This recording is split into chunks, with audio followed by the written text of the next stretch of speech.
Üniversite kurulunda dahil olmak üzere neredeyse bütün sektörlerin yatayda... Hadi edelim, buyursunlar.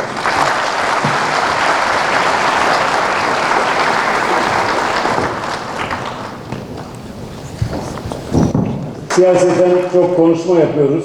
Neredeyse her gün konuşuyoruz. Ama şunu söyleyebilirim ki siyasi hayatım boyunca en keyifli konuşmalarımı çağrıldığım üniversitelerin bünyesinde yaptım. Çatısı altında yaptım. Bursa Uludağ Üniversitesi'nden de bu anlamlı davet geldiği zaman çok kısa bir süre içerisinde davete icabet ettim. Burada aranızda bulunmaktan, Bursa'da bulunmaktan duyduğum memnuniyeti ifade etmek istiyorum. Osman Gazi'nin, Orhan Gazi'nin himayelerinde, Üftade Hazretleri'nin, Emir Sultan'ın manevi ikliminde, devlet adamlarının, büyük insanların, şehitlerin, bilgelerin, alimlerin ve hakimlerin manevi gölgesi altında bu güzel şehirde bulunmaktan fevkalade büyük bir memnuniyet duyduğumu ifade etmek isterim. Bursa sadece kültürel ve tarihi zenginliğiyle değil, aynı zamanda sanayiden tarıma kadar, doğadan üretime kadar, ihracata kadar bir ülke için ne gerekliyse hemen her alanda güçlü ve kuvvetli varlığıyla Türkiye'nin nadide şehirlerinden birisidir. Bu şehrin önemli bir üniversitesi olarak da Bursa Uludağ Üniversitesi, bugün artık 60 bini aşkın öğrencisiyle, 15 fakültesi, 15 meslek yüksekokuluyla Türkiye'nin güzide öğretim kurumlarından birisi haline gelmiştir. Ümit edelim ki bu güzel üniversitemiz hem üniversiteler arasında küresel rekabette öne çıkacak, hem de bundan sonraki süreçte insanlığın ihtiyacı olan yeni fikirlerin, yeni buluşların, yeni atılımların öncüsü olan bir üniversitemiz olarak yıldız gibi parlayacaktır. Müsaadenizle bugünkü konumuz küresel adalet arayışı. Aslında adalet, hakkaniyet ve insani değerlerin yaygınlaşması meselesi denilebilir ki insanlık tarihinin en önemli ortak arayışlarından birisidir. Her dönemde, her devirde adalet arayışı, haksızlıkların, tutarsızlıkların, çifte standartların, zulümlerin, baskıların var olmasına inat, maşeri vicdan tarafından ortak bir duygu olarak geliştirilmiş ve zaten bu sayede de insan onuru korunarak bugüne kadar gelebilmiştir. Dolayısıyla içinde yaşadığımız çağın da fevkalade zor bir dönem olduğunu hepimiz biliyoruz. Her şeyin alt üst olduğu, yıkılıp neredeyse yeniden yapılmaya başladığı bir dönemin içerisinden geçiyoruz. Dolayısıyla bu süreçte insanlık alemi olarak ihtiyacımız olan en önemli meselenin adalet olduğunun farkında olarak adalet arayışını küresel bir hale getirmek ve buna da öncülük etmek Türkiye olarak, Türkiye'nin aydınları olarak, Türkiye'nin insaf ve vicdan sahibi insanları olarak hepimizin ortak vazifesi olmalıdır. Özellikle iki alanda adaletsizlik meselesinin öne çıktığını biliyoruz. Bunlardan birisi küresel ölçekteki ekonomik adaletsizliklerdir. Gelir dağılımı adaletsizlikleri, dünyanın farklı yerlerinde, farklı bölgelerde zenginle fakir arasındaki uçurumun her geçen gün daha fazla artması, özellikle yeni bir takım gelişmeler, mesela küresel iklim değişiklikleri ve buna bağlı olarak bir takım kuraklık ve iklim krizlerinin ortaya çıkmasıyla birlikte açlık, kıtlık ve susuzluk gibi yeni tanıştığımız güçlü gelişmelerin ortada olması maalesef gelir dağılımı adaletsizliğini tam manasıyla bir yoksunluk haline dönüştürmektedir. Kaldı ki sadece fakir ve yoksul ülkeler arasındaki fark değil, aynı zamanda zengin ülkelerin arasındaki gelir eşitsizliği de dünyanın en önemli meselelerinden birisidir. Dünyada bu kadar çok mesele varken, kendi düzenlerini hiç bozmayan, özellikle finans kapitalizmi üzerinden zenginliklerine zenginlik katan bir takım çevrelerin, çok azınlıkta olan bir takım çevrelerin varlığı ve gücü de aslında küresel ölçekteki bu eşitsizliği giderek artırmaktadır. Sadece rakamlarla zihninizi yormak istemiyorum. Ama bugün geldiğimiz noktanın vehameti bakımından sadece bir iki rakam vermek isterim. Dünya nüfusunun %1'ini teşkil eden dünyanın en zenginleri, en zengin %1'i dünyadaki toplam servetin %50'sine sahiptir. Böylesine bir eşitsizliği hiçbir dönemde görmedik. Firavunlar dönemlerinde bile böyle bir eşitsizlik olmadı. Dolayısıyla bu insanlığın kaldırabileceği bir mesele değildir. Ayrıca 8 milyarlık dünya nüfusunun yaklaşık %10'u da mutlak yoksulluk içerisindedir. Yani dünyadan hiçbir nasibi olmayan 800 milyon insanın var olduğu bir dünyada yaşıyoruz. Bunlar asla kabul edilemez. Bu gelişmelere inat, bir de demin ifade ettiğim gibi iklim krizleri ve benzeri insanlığın durumunu daha da kötüye götüren gelişmeler sürdükçe durum daha da vahim hale gelmektedir. Ama buna mukabil dünyadaki ekonomik sistemi bozan ve çok konuşulmayan konulardan birisi de vahşi kapitalizmin, vampir kapitalizmin geldiği noktadır. Çok örnek vermeyeceğim, bir tek örnek vermek istiyorum. Birkaç zamandır devam eden Amerika, İsrail'in İran'a karşı başlattığı savaş sırasında vahşi kapitalizmin, vampir kapitalizmin unsurlarının, büyük servet sahiplerinin, sermaye sahiplerinin bu savaş dolayısıyla ortaya çıkan dalgalanmalardan kaç milyar dolar, kaç 10 milyar dolar, hatta kaç 100 milyar dolar kazandığını hesabı yapılmalıdır. Biz baktığımızda sadece bir savaşa ait güncel bir gelişme olarak zannettiğimiz bir şey aslında petrol piyasalarında, sermaye piyasalarında ya da dünya borsalarında ne tür dalgalanmalara neden oluyor?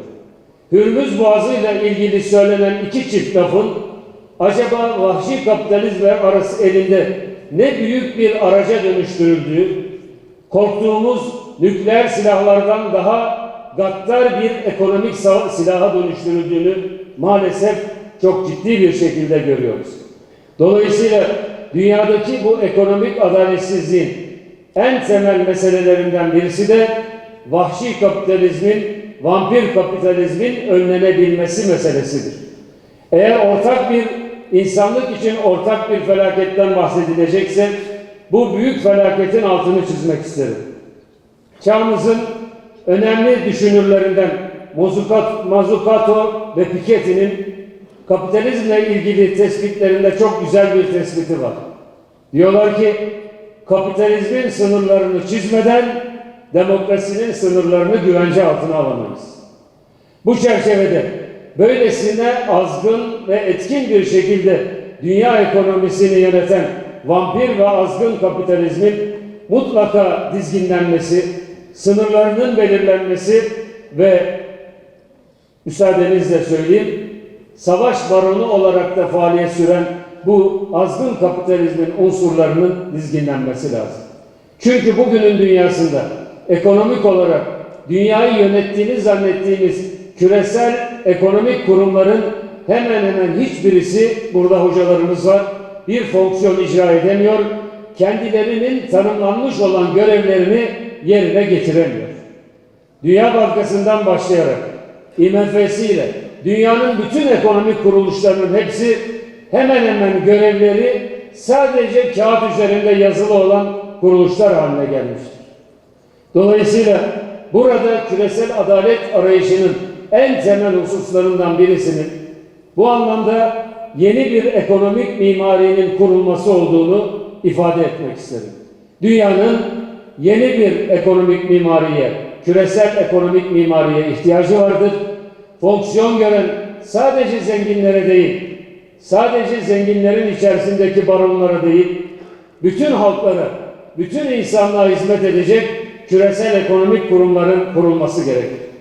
Sevgili gençler, bunu söyleyince sadece Afrika'nın, sadece Asya'nın yoksul insanları bu konuda şikayetçidir anlamına bir sonuç çıkmasın. Bugün ne yazık ki dünyanın bu gidişatı karşısında refah seviyeleri çok yüksek ve umut seviyeleri o kadar düşük nice milletler vardır. Bu gördüğümüz küresel çelişkileri, bu küresel maalesef adaletsizlikleri, haksızlıkları gören, baktığınız zaman refah seviyeleri çok yüksek ama hiçbir umudu kalmamış olan halkların fevkalade ciddi şekilde yer tuttuğunu görüyoruz. Örneğin Avrupa'nın çok gelişmiş milletlerinin hemen hemen çoğundaki ortak duygunun geleceğe ilişkin umutsuzluk olduğunun da altını çizmek isterim. Hatta ekonomik geleceklerinin de büyük bir umutsuzluk içerdiğini düşünürler. Öyle olduğu için de 2 tane göçmen gördükleri zaman ayakları titrer, 2 tane göçmeni de kendi ekonomik gelecekleri için tehdit olarak görürler. Ama aynı zamanda bu işleri yapacak kendi içlerinde de adamları yoktur. İnsanları yoktur. İş güçleri yoktur. Ekonomik mimariye ihtiyacı olduğu aşikardır. Bunun için çalışmak, bunun için çabalamak ve dünyaya örnek olmak da Türkiye'nin akademisinin üzerine düşen bir sorumluluktur ve bunu yapacak imkana da, fikre de sahip olduğumuzu yürekten inanıyorum. Değerli dostlar, dünyadaki ikinci temel, adaletsizlik konusundaki ikinci temel mesele, siyaset alanında küresel siyasi mimariyi ilgilendiren adaletsizlikler, düzensizliklerdir. Bugün dünyada savaşların, çatışmaların, soykırımın, insan hak ve onurunun ayaklar altına alındığının günlük ahval-i adiyeden işler haline geldiğini görüyoruz. Maalesef dünyadaki bu haksızlıklara karşı duracak bir küresel sistemin olmadığı da aşikardır. Evet, Birleşmiş Milletler var ama her platformda söylediğimiz gibi savaşları sona erdirmesi, barışı tesis etmesi gereken bu Birleşmiş Milletler Allah aşkına ne işe yarar? Dünyanın neresinde hangi savaşı önlemiş, hangi mazlumun elinden tutmuş, hangi garibin hakkını alabilmiştir? İşte 3 seneye yaklaşan bir süredir Gazze'de yaşadığımız insanlık tarihinin en ağır sınavlarından biri olan bu soykırım karşısında acaba Birleşmiş Milletler ne karar alabilmiş, aldığı hangi kararı uygulama fırsatı bulmuştur? Birleşmiş Milletler'in Genel Sekreteri Sayın Guterres'in bile refah sınır kapısından içeri sokulmadığı bir dünyada Birleşmiş Milletler'in ne önemi vardır, ne fonksiyonu vardır. Aynı şekilde ki dünyanın bütün siyasal kurumlarının, NATO'sundan Avrupa Birliği'ne kadar hemen tamamının böyle sallanmakta olduğunu, kendileri için yeni bir rota arayışı içerisinde olduklarını, kendileri için pusulasını kaybetmiş, istikametini kaybetmiş, kendi iç çatışmalarıyla uğraşan kuruluşlar haline geldiğini de gayet iyi görüyor, gayet iyi anlıyoruz. Dünyadaki bu haksızlıkların durdurulabilmesi için yeni bir sese, yeni bir soluğa ihtiyaç vardır. Çünkü küresel siyasal mimarinin önce kurumları çökmüş, arkasından kuralları yerle bir edilmiş ve arkasından şimdi de terminolojisi geçersiz hale gelmiştir. Barışın, insan haklarının, ülkelerin egemen eşitliğinin ve uluslararası alanda kullandığımız hiçbir terminolojinin artık bir kıymet harbiyesi yoktur. İnsan haklarından bahsedenlerin Gazze'deki çocukların haklarından bahsetmediklerini, bahsedilmesinden de rahatsızlık duyduğunu görüyoruz. Ancak bu kadar büyük haksızlıkların işte Uluslararası Ceza Mahkemesi Siyonist Netanyahu ve arkadaşları için arama kararı çıkartıyor. Uluslararası bir karar. Haklarında tutuklama kararı çıkartılıyor. Herif uluslararası hava sahasında istediği yerden oradan oraya geçiyor. Falanca ülkeye gidiyor, parlamentosunda konuşma yapıyor. Hani gözaltı kararı vardı. Arkadaşlar, 3. dünyadan bir ülkenin lideri bunu yapsa gittiği ilk yurt dışı seyahatinde derdest edilir, elleri kelepçeyle arkaya bağlanır, içeri atılır. Hangi kural? Hangi uluslararası hukuk? Bütün bunların hepsinin yerle bir edildiğini görüyoruz. Sadece biz görmüyoruz. Dünyanın her yerinde insanlar vicdan ve insaf sahibi insanlar. Yani insanlık cephesi olarak tanımladığımız büyük kitleler de bu vahşete, bu vahşetin sahiplerine, bu çifte standardın sahiplerine, bu vahşilerin koruyucularına karşı seslerini yükseltmeye devam ediyorlar. En son buradan Uludağ Üniversitesi'nden de tebriklerimizi ve teşekkürlerimizi ifade edelim.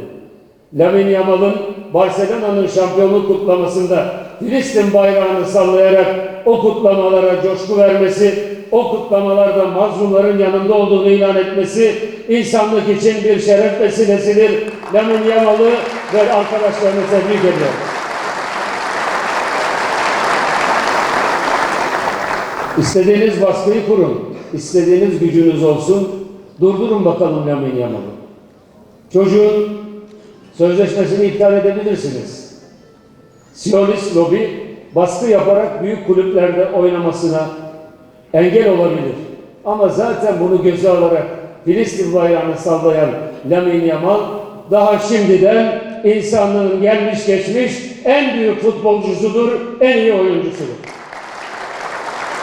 Doğadan üretime kadar, ihracata kadar bir ülke için ne gerekliyse